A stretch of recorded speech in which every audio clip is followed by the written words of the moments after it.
And hello everyone and welcome back to Final Fantasy II. We have done it. We have beat the Emperor. We have, by the skin of our teeth, Firion somehow pulled that fight off. It was an amazing, amazing fight. But yes, we are finally done, and we are in the collections area. You can see I've missed a fair amount of stuff. Not really. I looked through the beast area. I missed one enemy.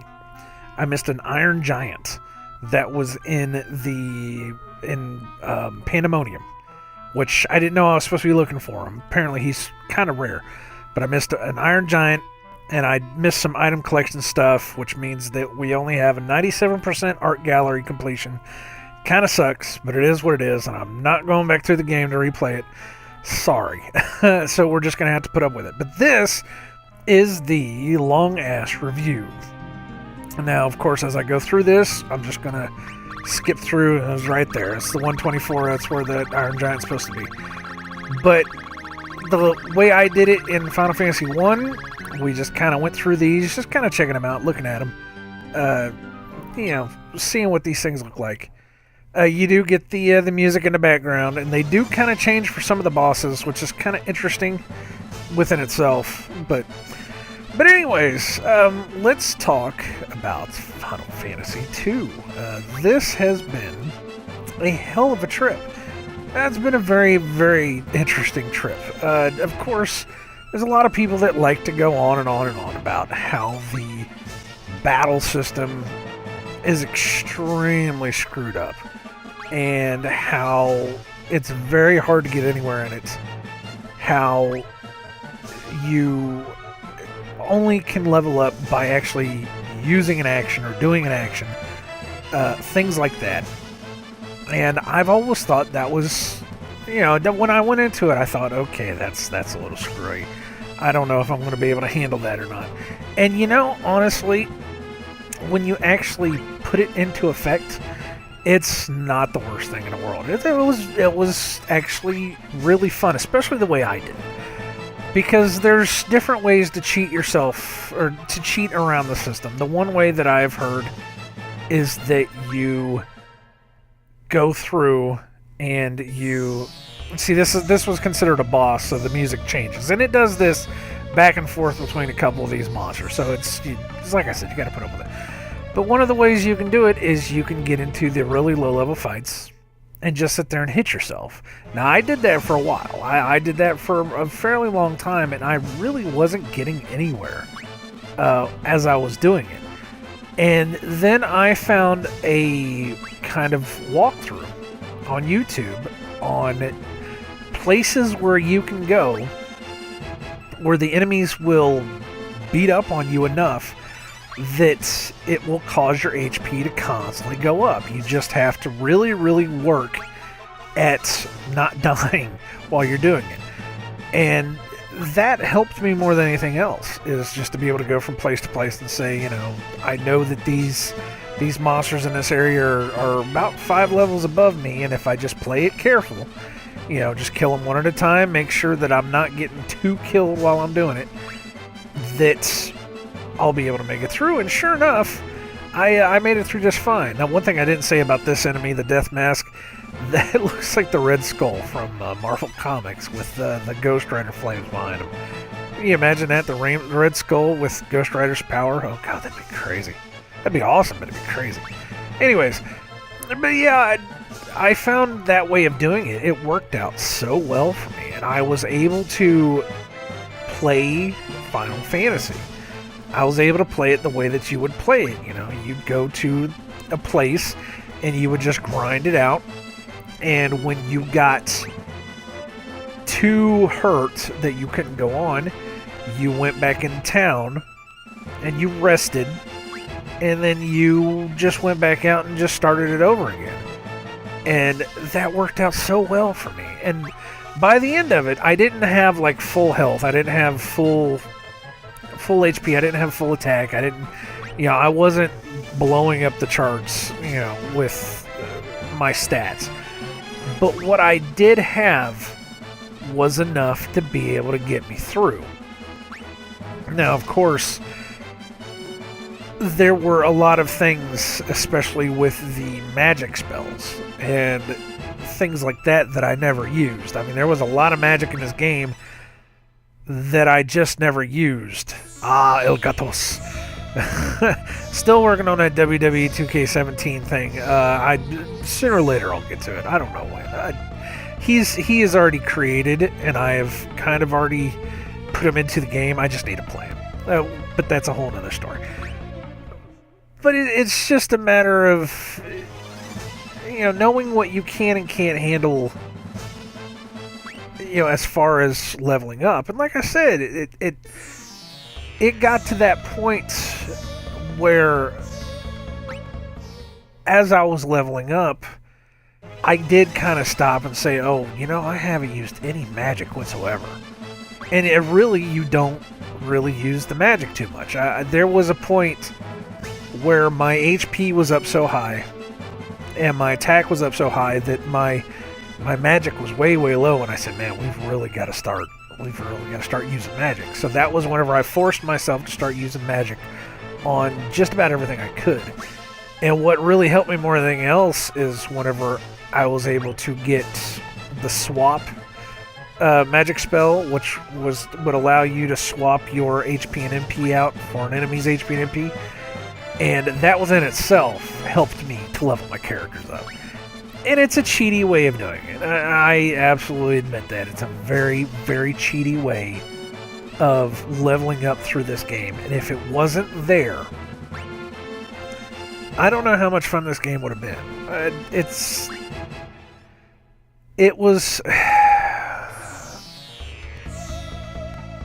a broken system. I admit that.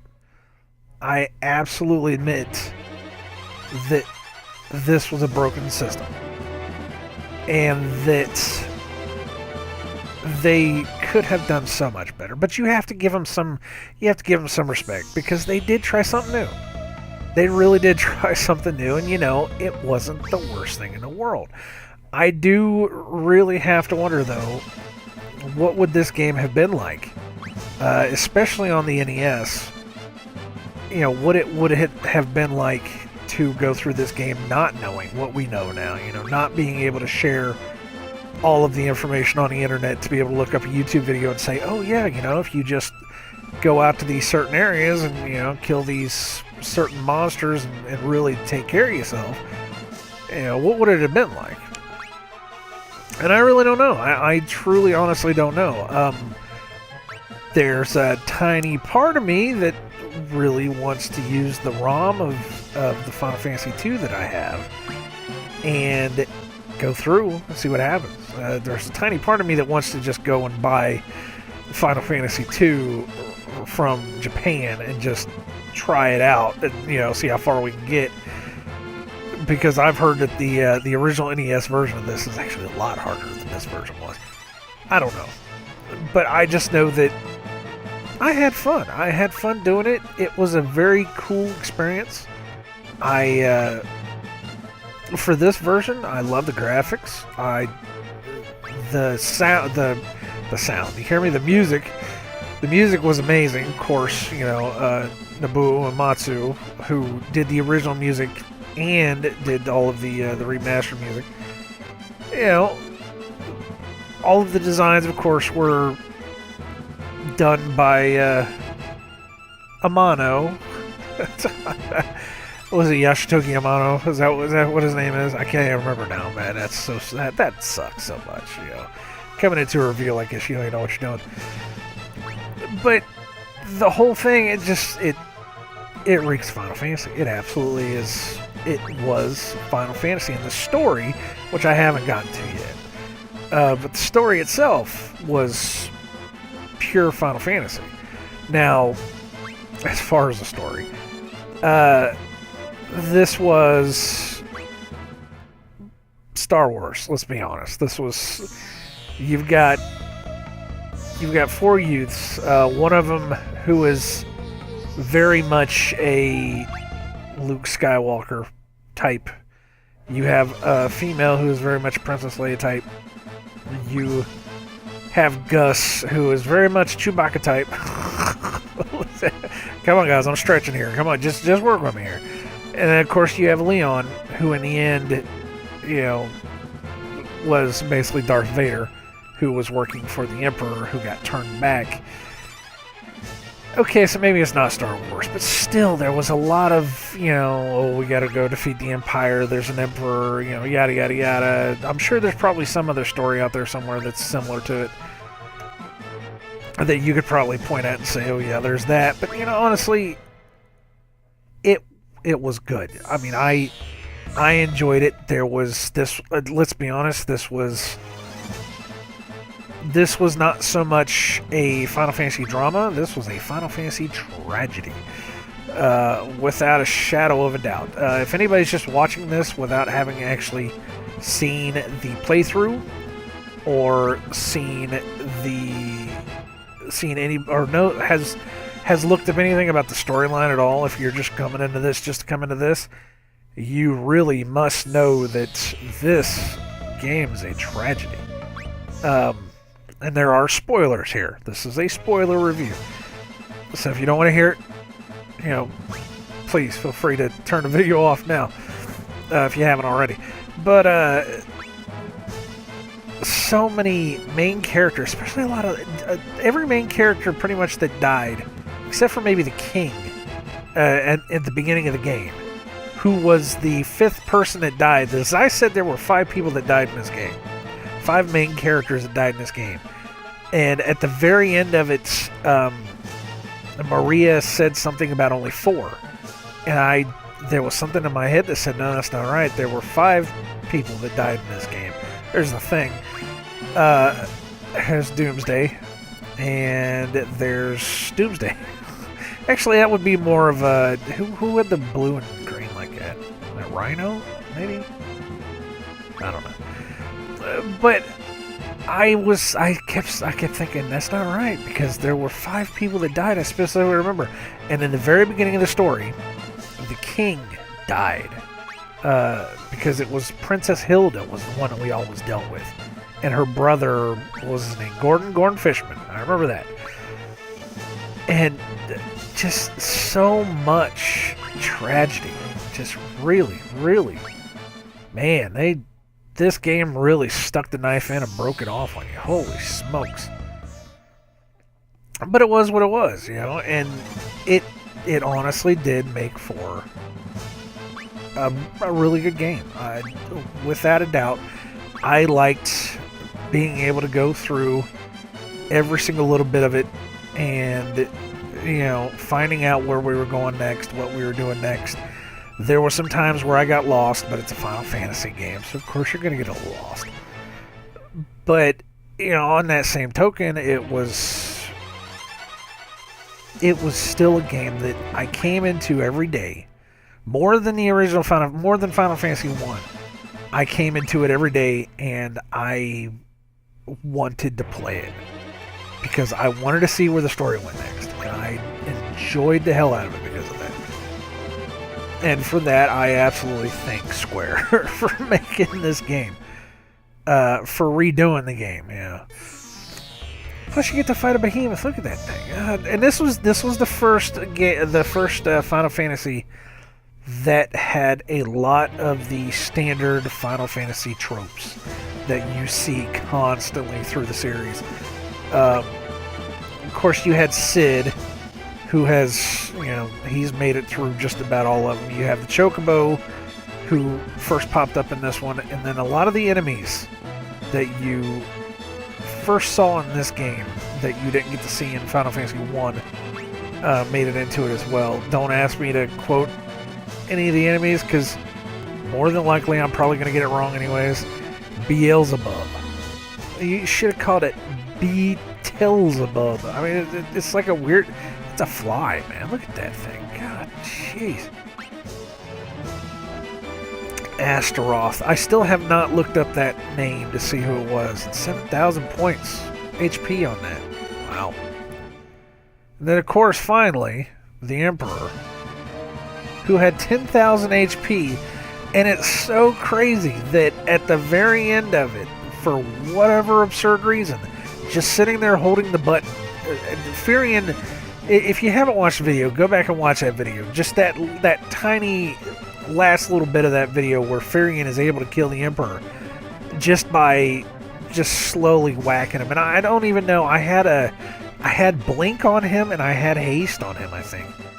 And for whatever reason, Furion was able to dodge every attack that the Emperor was throwing at him. Because the Emperor, every time he hit you, it was like a 3,000 hit kill, 3,000 hit pop. And it was insane. Just absolutely insane that I was able to just sit there and hit him like, how many, I don't know, it was like 12, maybe 12, 13 times, and then he was dead. And I was only hitting him for like 100 HP at a time.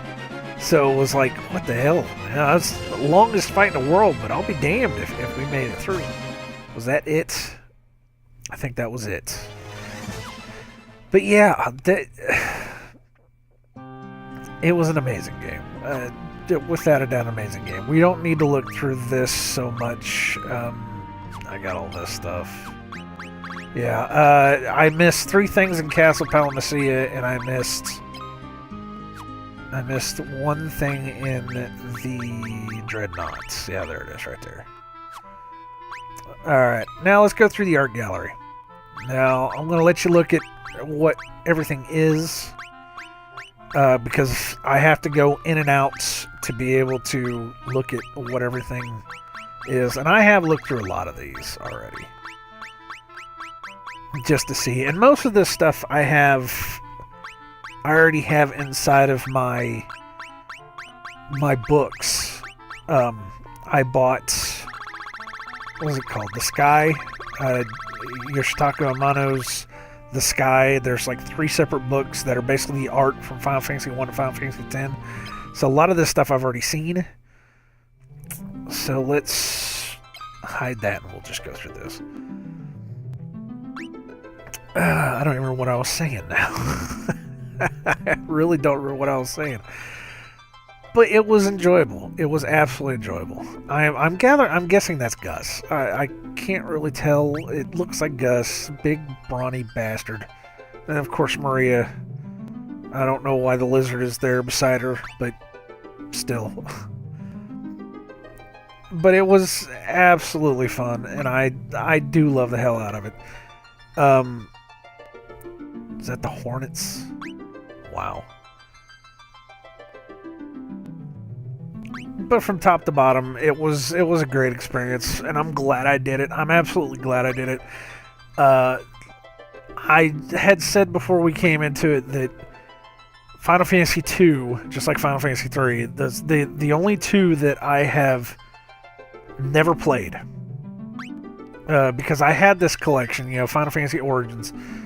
I had the collection, I just never played Final Fantasy II. I think I may have started it, but I never really got into it to where I could say, oh yeah, I played Final Fantasy II. No. So it was enough for me to come through it and, actually play through the whole game. Look at that damn thing. I don't ever remember there being any zombies in this game. I'm sure there probably were, but wow. Yeah, there were zombies. They had the long hair. But I'm glad that I was able to do this. I'm glad I was able to share this with everyone. And that right there was the Gatos. El Gatos. Wow. Just wow. But as far as rating this bad boy, that was the Chimera. I had to go back and watch my Final Fantasy 1 review and see just what I gave that one, to see how well it came through. Is that Borgin? Wow, look there. And I said, maybe that's Borgin. Maybe the other one was a pirate. Must have been what it was. Or maybe that's Borgin. Hell, I don't even know anymore. But I said that this has to be an 8 out of 10. It had a great story. It had pretty fair gameplay. Graphics were amazing for a 16-bit-esque Final Fantasy. Music was on par. That's Krang. If it had a normal leveling system, like something like a Final Fantasy 1, where every fight gave you experience, this would be a 9 out of 10 every day of the week. I wouldn't put it at a 10 because the story is not that perfect. But this would be a hard 9 out of 10, and it gets the point knocked off just because of the way that you have to level up your characters. It got to you after a while. Now, before I go on, this is early Kyler's ancient relative. I would say about 4 generations removed. If you don't know who early Kyler is, look it up, please. Feel free. But yeah, 8 out of 10. And that's a soft 8 out of 10. I had a little bit of frustration with it. I don't want to give halves, so it's either going to be a 7 or an 8. And I said, my Final Fantasy 1 playthrough, that was a 7 out of 10. That was a hard 7 out of 10, because even though it was a great game and I loved it and playing through it was amazing, and the whole thing, there was just nothing to it. There was no story there. It was like, you're just a guy, you're just 4 guys. Here's your crystals, go light them up, go save the world. And then, of course, the whole weirdo time loop thing that they had at the end, and it was confusing as shit, and the story really just blew that game. So, I said, this is better than Final Fantasy 1, but it's not as good as, like, a Final Fantasy 6. Because I know that one's going to be a hard 9 out of 10, straight up. That might even be a 10 out of 10. I don't know. We have to get to that point. Because I haven't played Final Fantasy 6 in 20 years, at least. But this one, it's been racking my brain. And I said, I think 8 out of 10, soft 8 out of 10 will make me happy. Lets me know that it was good. It was good. It was above average, but it wasn't perfect. And I have different thoughts about, that was Mindu. That's what was his name? Joseph? Oh man, what was his name? I don't remember. Not Gordon. Is that Gordon? That was Layla. I remember that. And then, of course, that is the Dark Knight's... What was his name? Leon. No, that's the Dragoon. That was the Dragoon Gareth. Okay, there you go. Gareth, yeah. Sorry, I'm going back and forth here. So that would be, what, Princess Hilda, maybe? That would be Gordon. Who was the other guy? I don't remember. I don't remember at all. And that's the Emperor, of course. And then Firion. Another shot of Firion. And then Sid, who is purple for whatever absurd reason. And then here's just a little bit of leftover art. Look at this thing. Holy smokes. I think there's one in here that has all the enemies. Yeah, there you go. We're going to stop on this one for a second. Let you look at that.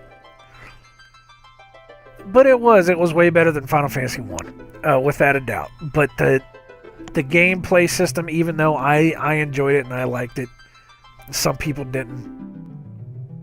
It holds it back a little bit. Actually, it holds it back a lot. It holds it back a lot, but the story was there enough to keep me engaged, to want me to make me want to come back and check it out and see where we're going from here. And like I said, it was a tragedy. All the feels, absolutely all the feels while we were going through it. I was like, man, we don't need anybody else dying on this one. But yeah, Final Fantasy 2, Electric Boogaloo. We are done. We are done without a doubt, and I am happy that I have done this. This was to be able to finish this. Is this it? Yeah. Yeah, we're done. To be able to have gone through this and say that we have completely finished it and that we're finally over it, I'm happy. I'm absolutely happy. I'm absolutely happy that we came through this and we did this. And, you know, it's a beautiful thing. It's an absolute beautiful thing. And I thank you guys for coming along and checking it out with me. You know, if you're just watching a review and not watching the actual playthrough, please go through and watch the playthrough. You got to see the kind of silliness we went through. It got pretty crazy after a while. But if you did watch that, and if you're watching this too, then feel free to stick around. We are going to be playing Final Fantasy III. We're not going to be playing on the original NES. We're going to be playing it on it's the PSP version. And I'm going to be playing it on a PS TV because there's no decent way for me to record from my Vita. So, you know, we're going to be... I kind of cheated the system a little bit. We're going to make it work. So, come on back around for that. That ought to be coming out pretty soon. Actually, it ought to be coming out right after I upload this one. So, like, look for it either tomorrow or Monday if it's a Thursday. I don't know. Anyways, thank you guys for coming around and checking this out. Like I said, Final Fantasy II, 8 out of 10, soft 8 out of 10. I had fun. I loved it. I'm glad I played it. I had a good time. Good old time doing this. But thank you guys again. I've been nicodemoscain. This has been Final Fantasy II from the Final Fantasy Origins collection on the PlayStation 1.